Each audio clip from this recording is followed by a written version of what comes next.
અમારા કલાકારને સાજિંદાને તમારા ખિસ્સા ખાલી થાય. કથા આપણે ગમે ત્યાં બેહારી ને બાપુ ઘર સુધી આપણી કથા જાવી જોઈએ. કથા જો ઘર સુધી પોગે નહીં તો કથાનો કોઈ મતલબ નથી રાખતો.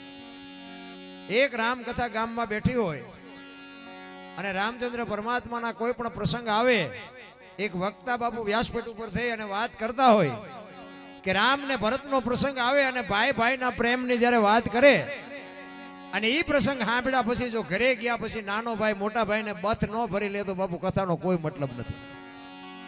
હે દેરાણી જેઠાણીના વિખવાદ ન મટે, હાઉ વહુના વિખવાદ ન મટે તો કથામાં ફાયદો કોને? કોઈ મતલબ નથી. રામ હું તો એમ કહું છું છોકરાને 10 રૂપિયા ન આપી શકતા હોય તમે આ લાખો રૂપિયા નાખો તો આનો મતલબ શું? જીવનમાં બાપુ ઉતરવું જોવે કઈક. અહીં આપણે રામ કથા કરીએ પછી આપણને ઘરે એવું તો હોવું જોઈએ ને કે રામ ને દશરથ ને જે પ્રેમ હતો એ આપણા ઘરે છે.